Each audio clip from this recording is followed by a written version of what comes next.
This is bigger. This sinkhole widened about 10 feet, so now it's at least 235 feet wide.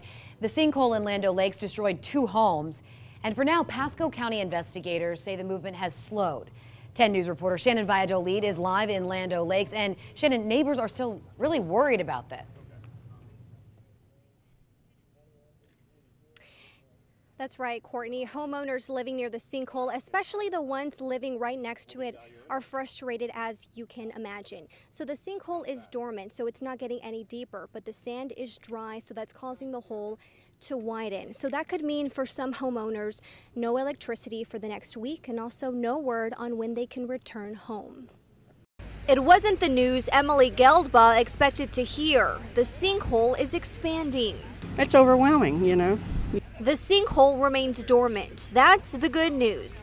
The bad news? The sand is drying out, causing the edges to cave in. There's no support for that sand. So what happens is, as the water table goes down, that sand has nothing to hold it in place.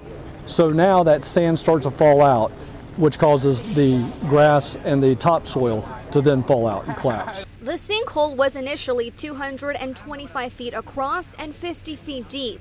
Officials say the hole widened an extra 10 feet, growing to 235 feet, leaving homeowners like Gelba without power for another week and no updates on when they can return. It keeps you still upset, you know, just like the rest of them, worried sick about whether they're going to be able to live there, whether you should give it up.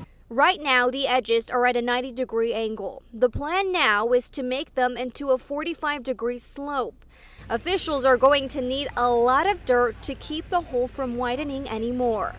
Here's the problem. The ground might not be stable enough to handle the weight of dump trucks carrying the sand. They're trying to determine if there's any sinkhole or any other activity anomalies underneath the ground before we start bringing those dump trucks in.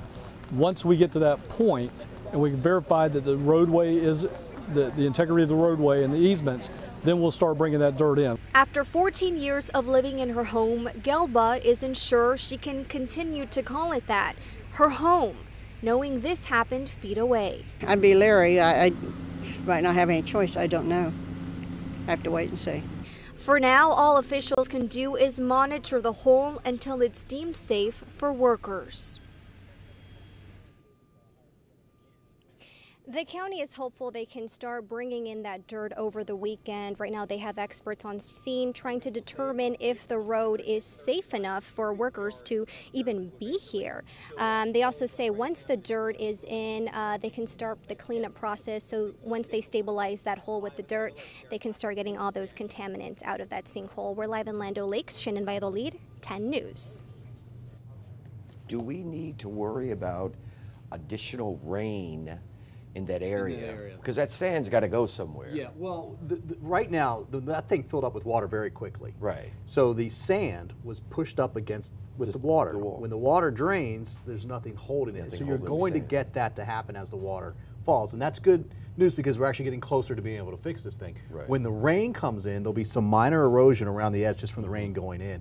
Right. Should not cause a major issue at this particular point. You're surprised that this thing has grown 10 more feet? A little bit, but not really. Like I said, when that water level drops, we expect the top to cave in just a little bit. Right.